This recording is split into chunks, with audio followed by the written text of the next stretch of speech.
बिस्मिल्लाहिर्रहमानिर्रहीम। अल्हम्दुलिल्लाहि रब्बिल आलमीन अर्रहमानिर्रहीम मालिकी यौमिद्दीन वस्सलातु वस्सलामु अला अशरफिल अंबिया'i वल मुरसलीन व अला आलिहि व अस्हाबिहि अस्सादिक़ीन अल मुअल्लिमीन अल मुबल्लिग़ीन व मन तबिअहुम बि इहसानिन इला यौमिद्दीन। अम्मा बअद फ़अऊज़ु बिल्लाहि मिनश शैतानिर रजीम। बिस्मिल्लाहिर्रहमानिर रहीम। वल्लज़ीना युतवफ़्फ़ौना मिनकुम व यज़रूना अज़वाजा यतरब्बस्न बिअन्फुसिहिन्ना अर्बअत अशहुरिन व अशरा।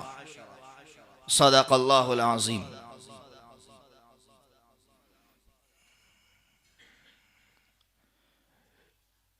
इस मजलिस का खुलासा मैं एक शेर में आपको बतला दूं। ये सुन के हुए जारी आंखों से मेरे आंसू, ये सुन के हुए जारी आंखों से मेरे आंसू, किस्मत है मोहब्बत में रोना जिसे आ जाए। आका गदा परवर साइल हूँ तेरे दर पर, मैं और तो क्या मांगू तू ही मुझे मिल जाए। इसलिए हम यहाँ बैठे हैं, अल्लाह हमें मिल जाए।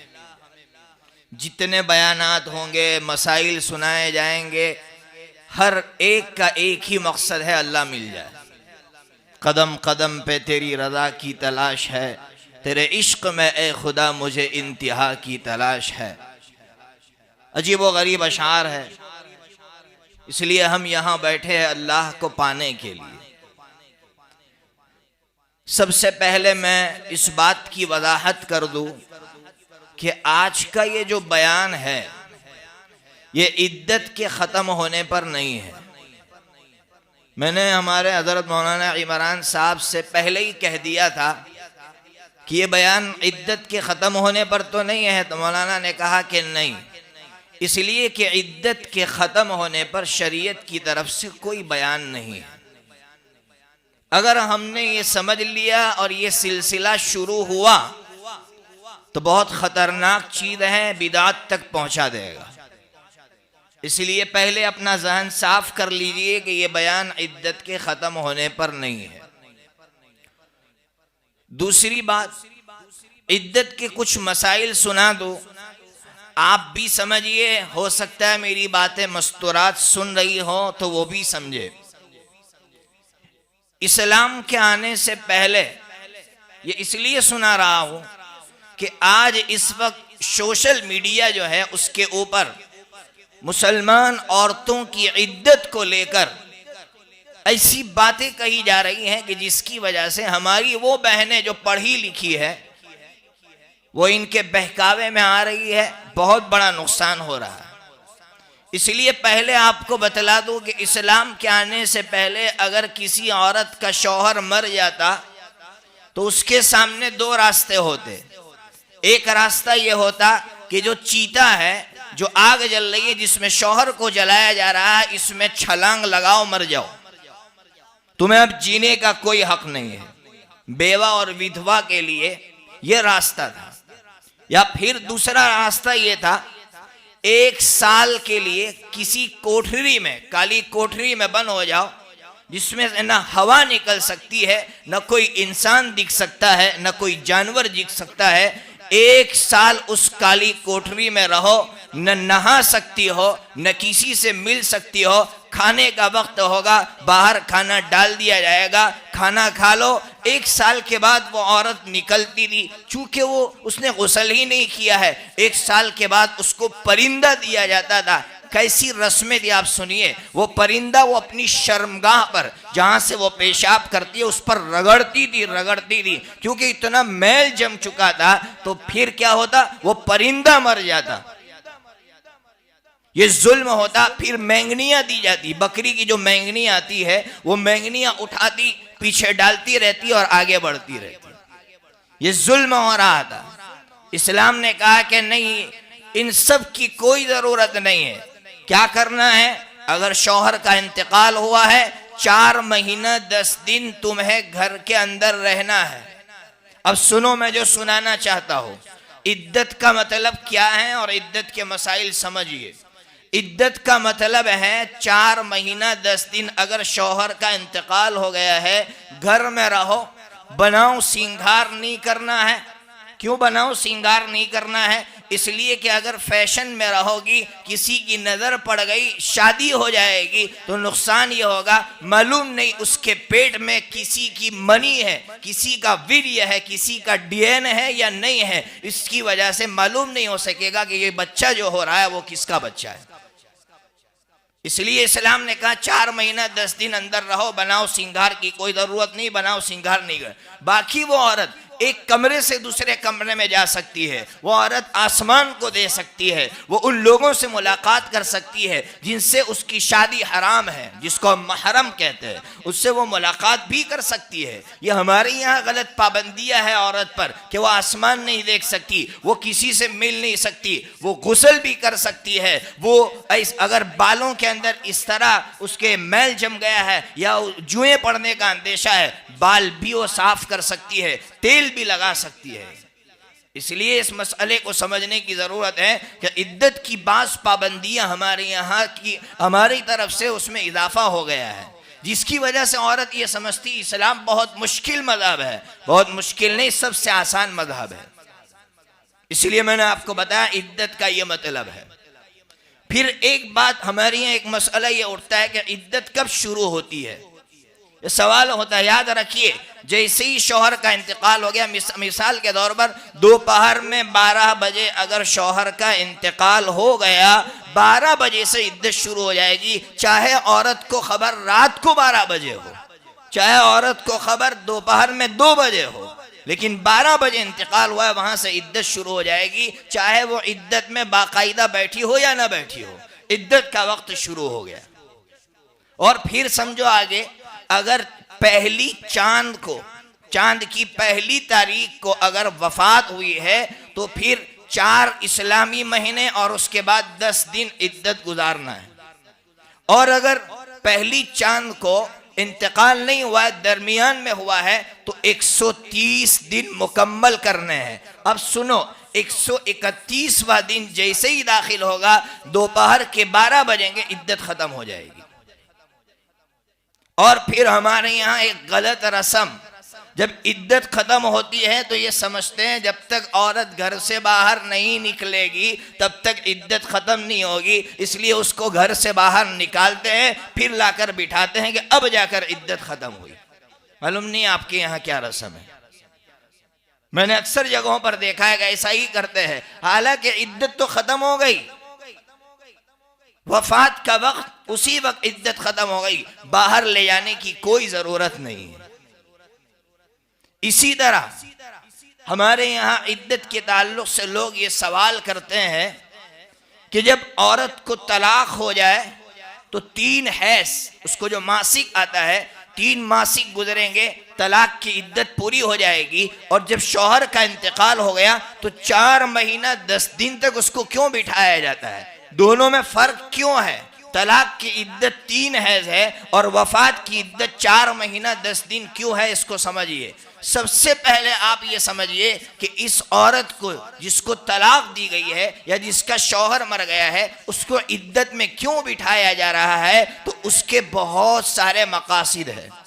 पहला मकसद ये है कि जब निकाह हुआ था तो निकाह जब टूटा है, तलाक दी गई है, तो निकाह कोई मामूली चीज नहीं थी कि वो फौरन टूट जाए। इसलिए इस्लाम ने एक वक्त दिया कि 3 हैज तक इस निकाह को बाकी रखो, ताकि निकाह की अहमियत लोगों के दिमाग में बैठे कि निकाह कोई मामूली चीज नहीं थी कि यूं तलाक दी और खत्म हो गया।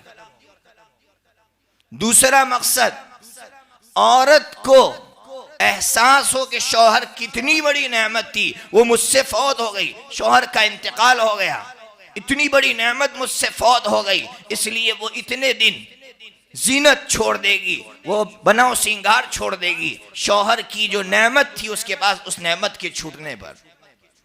तीसरा मकसद जो सबसे अहम है उसको समझिए और गैर मुस्लिम भाइयों तक पहुंचाइए कि इस्लाम किसका नाम है।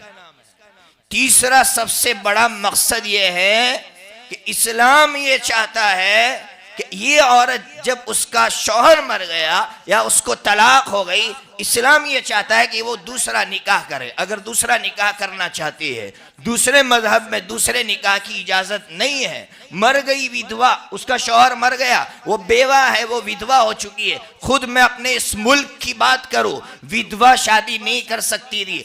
1856 ईस्वी में, याद रखो, 1856 ईस्वी में हमारे मुल्क में कानून पास होता है कि विधवा शादी कर सकती है। उससे पहले विधवा के लिए शादी करना बहुत बड़ा पाप और गुनाह समझा जाता है, जबकि इस्लाम ने 1400 साल पहले कह दिया था कि बेवा शादी कर सकती है।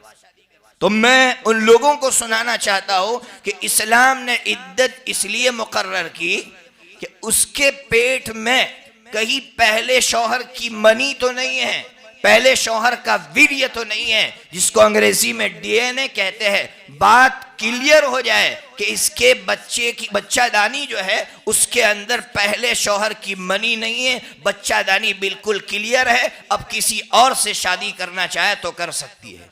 इसके लिए एक हैज गुजरा, अभी भी डाउट है कि हो सकता है बच्चादानी साफ न हुई हो, दूसरा और तीसरे के अंदर तो बात बिल्कुल यकीनी हो गई कि उसकी बच्चादानी बिल्कुल साफ हो गई है। अब वो दूसरे से शादी करना चाहे तो कर सके। बताइए, किसी मजहब में ऐसा है? बहुत से मजहब ऐसे हैं कि वो ये कह रहे हैं कि भाई मर गया या तलाक दे दी, जाओ शादी कर लो। अब ये जो बच्चा दुनिया में आएगा वो कभी सीना तान के नहीं चल पाएगा, इसलिए कि उसको मालूम नहीं है कि मेरा बाप ये है या पहले वाला है।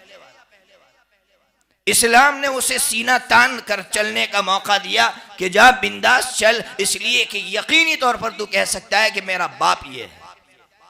तो आप कहेंगे फिर जिसका शौहर मर गया उसको 4 महीना 10 दिन तक क्यों बिठाते हैं? उसको समझिए, उसको 4 महीना 10 दिन तक, उलमा को भी मालूम होगा ये मसला, 4 महीना 10 दिन तक इसलिए बिठाते हैं कि जब शौहर हयात था तो शौहर को मालूम था कि इसकी हैज की मुद्दत, इसका हैज का दिन ये है। लेकिन शौहर मर गया है, अब कोई बताने वाला नहीं है, बताने वाली सिर्फ एक औरत है। अब औरत अगर ये कहेगी कि मेरा हैज फुला दिन खत्म हो रहा है, तो हो सकता है कि और औरत पर इल्जाम लगाए कि तू इद्दत से निकलने के लिए झूठ बोल रही है। तो इस्लाम ने कहा 4 महीने के बाद अगर बच्चा पेट में होगा तो जान पड़ जाती है, पेट हिलने लगेगा, पेट बाहर आ जाएगा। अब इस औरत पर इल्जाम नहीं आएगा कि उसकी बच्चादानी में बच्चा है या नहीं। आप सोचिए क्या, कितना प्यारा मजहब है इस्लाम, कितनी प्यारी बात कर रहा है। इसलिए इस्लाम को समझने की जरूरत है। एक और मसला सुना दो। इद्दत के वक्त में बहुत से लोग ये पूछते हैं कि पर्दा किससे करना है। आम तौर पर जब इद्दत में कोई औरत बैठती है तो लोग पूछते हैं पर्दा किससे करना है। अरे मुसलमानों, पर्दा तो हर हाल में था, ये नहीं कि इद्दत में बैठी है तब जाकर पर्दा है। अगर देवर से पर्दा पहले था, बाद में भी है। अगर अभी है तो देवर से पर्दा पहले भी था। जेठ से पर्दा अगर अभी कर रही है तो उसके लिए पर्दा पहले भी था। लेकिन हमारी माँ बहनें इद्दत से पहले पर्दा नहीं करती, जब इद्दत में बैठती है तो इसका खूब एहतिमाम करती है। बहुत बड़ी गलतफहमी है। इद्दत के जमाने में भी वही पर्दा है जो इद्दत से पहले था, इसलिए इद्दत से पहले भी पर्दा करे। हमारी माँ बहनों को डूब मरने की इसलिए जरूरत है कि जब हैदराबाद का सैलाब आया था, मैं तो आज तक वो मंजर जब देखता हूँ, और मैंने देखा है वो मंजर कि जब हैदराबाद का सैलाब आया, हमारी बहनें जब कश्तियां उलट रही थी, पानी पर जो छोटी छोटी कश्तियां चल रही थी, अल्लाह की कसम जब वो पानी में डूब रही थी, उनके चेहरे का नकाब नहीं हट रहा था और वो जबान से अल्लाह अकबर की सदाएं लगा रही थी। यानी पानी में डूबते वक्त भी इनके चेहरों का नकाब नहीं हटता है। हम पंखों के नीचे बैठकर, हम आराम की जिंदगी में रहकर भी पर्दा नहीं कर सकती। कुरान तो हुक्म दे रहा है, वक़र्न फी बुयूतिकुन्न। वक़र्न, उलमा जानते हैं कर्न अम्र है, अम्र। वक़र्न, अपने घरों में रहो, जरूरी है घर में रहना। और फिर 22वें पारे में ही कुरान कह रहा है युदनीना अलैहिन्न मिन जलाबिबिहिन, अगर घर से बाहर निकलना है तो ऐसा पर्दा डाल दो कि तुम्हारे बाल ना दिख सके, तुम्हारे हाथ ना दिख सके, इस तरह की चादर डालकर घर से बाहर निकलो। कुरान कह रहा है और कुरान ने हुक्म दिया है, इसकी खिलाफ वर्जी करना बहुत बड़ा गुनाह है। इसलिए औरतें इसको समझे कि आज बेपर्दगियां आम हो रही है, जिसकी वजह से हमारी बहनें गैर मुस्लिमों के साथ जा रही है, गैर मुस्लिमों के हाथों जा रही है हमारी बहनें, उसकी वजह बेपर्दगी है, इसके सिवा और कोई वजह नहीं है। इसलिए हम बाप है तो बाप होने के नाते अपनी बच्ची को समझाए, उसको पर्दे में ले आए। बहरहाल तो मैं इद्दत के मसाइल समझा रहा था कि इद्दत कब, उसका वक्त क्या है, पूरी तफसील आपको बतला दी। ये पहली चीज मैंने आपको समझाई।